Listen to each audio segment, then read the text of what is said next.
কেন্দ্র এবং রাজ্য সরকারের বিরুদ্ধে সমালোচনায় সরব সিটু রাজ্য নেতৃত্ব। মথার রাজ্য সরকারের যোগ দেওয়াকে বিভেদকামী রাজনীতিকে প্রশ্রয় দেওয়ার সঙ্গে তুলনা করলেন সিটুর রাজ্য সভাপতি। পাশাপাশি 2024-25 অর্থ বছরে বাজেটে কেন্দ্র রাজ্য সরকারের ক্ষেত্রে 800 কোটি টাকা কম বরাদ্দ করেছে বলে সিটু রাজ্য সম্পাদক শঙ্কর প্রসাদ দত্তের অভিযোগ। লোকসভা ভোটের আগে গোটা দেশ এবং রাজ্যে বর্তমানে রমরমা জমজমাট পরিস্থিতি। এই পরিস্থিতিতে গত 5 মার্চ অনুষ্ঠিত হয়েছে সিটুর রাজ্য ওয়ার্কিং কমিটির বৈঠক। ওয়ার্কিং কমিটির ওই বৈঠকে আলোচ্য বিষয় এবং গৃহীত সিদ্ধান্তসমূহ বৃহস্পতিবার সাংবাদিকদের কাছে তুলে ধরলেন সিটুর রাজ্য সভাপতি মানিক দে এবং সম্পাদক শঙ্কর প্রসাদ দত্ত। উপরন্তু আহত সাংবাদিক সম্মেলনে কেন্দ্র ও রাজ্য সরকারের সমালোচনায় মুখর সিটুর রাজ্য নেতৃত্ব। শুধু তাই নয়, তিপ্রা মথার রাজ্য সরকারে যোগদানের ব্যাপারেও সমালোচনা করলেন সিটুর রাজ্য সভাপতি মানিক দে। মথার সরকার যোগ দেওয়াকে বিভেদকামী শক্তিকে প্রশ্রয় দেওয়ার শামিল বলে আখ্যায়িত করলেন মানিক দে।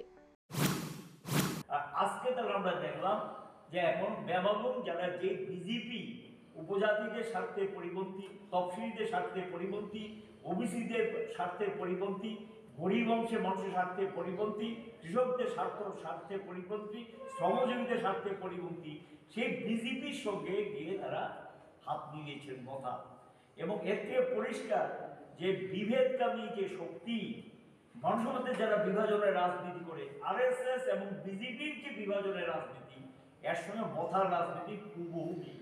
এই কথাটাই আমরা আগে বলেছিলাম। এই লাইনেই তারা মানুষকে বিভ্রান্ত করেছে। আজকে কারো পরিষ্কারভাবে ত্রিপুরার যে জনগণের সামনে পরিষ্কার তথাকথিত চুক্তির নামে যার মধ্যে কিচ্ছু নেই, উপজাতি গরিব অংশের স্বার্থ সংশ্লিষ্ট কিচ্ছুই নেই এবং উপজাতি এলাকায় কাজ নেই, অনাহার চলছে, সন্তান বিক্রি চলছে, উন্নয়ন সম্পূর্ণভাবে মুখ থুবড়ে পড়েছে। এডিসি এলাকায় এডিসি। একই সাথে 2024-25 অর্থ বছরে কেন্দ্রীয় সরকার রাজ্য সরকারের ক্ষেত্রে 800 কোটি টাকা কম বরাদ্দ করেছে বলে অভিযোগ তুললেন সিটুর রাজ্য সম্পাদক শঙ্কর প্রসাদ দত্ত। আমাদের রাজ্যে এবছর যে বাজেট পেশ হয়েছে 27,804 কোটি টাকা, তাতে যে দেখা যাচ্ছে যে সরকার বলেছিল এবং মোদী নিজেই বলেছিলেন যে ডাবল ইঞ্জিনের সরকার হলে খুব সুবিধা হবে, বামফ্রন্ট সরকারকে সরিয়ে যদি ডাবল ইঞ্জিন সরকার আনা হয়। আমরা দেখলাম এবছরে 800 কোটি টাকা কম বরাদ্দ করা হয়েছে। কেন্দ্রীয় সরকার 800 কোটি টাকা ত্রিপুরা রাজ্য সরকারকে বাজেটের জন্য 800 কোটি টাকা কম বরাদ্দ করেছে এবং একটা গুরুত্বপূর্ণ রিপোর্ট সিএজি দিয়েছে, কন্ট্রোলার এন্ড অডিটর জেনারেল। তারা বলছে যে 2018-19 থেকে, অর্থাৎ এই সরকারটা আসার পর থেকে 2021-22 পর্যন্ত বাজেটের যে সর্বমোট টাকা 4 বছরে, তার 26% টাকা অব্যয়িত অবস্থায় আছে। ঋণের জালে আমাদের রাজ্য সরকারকে ডুবিয়ে দিচ্ছে রাজ্যের জনগণকে। সেটা 21,000 কোটি টাকা ঋণ এই সরকার সেখানে।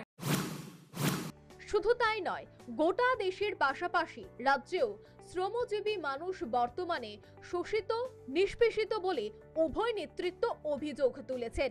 এক্ষেত্রে চা বাগান শ্রমিক থেকে শুরু করে বিভিন্ন বেসরকারি সংস্থায় কর্মরত শ্রমিক, কৃষক, খেটে খাওয়া মানুষ, সরকারি কর্মচারী দেশ এবং রাজ্যে বর্তমানে বঞ্চনার শিকার বলে অভিযোগ তুললেন সিটুর এই দুই রাজ্য নেতৃত্ব। Bureau report, news vanguard.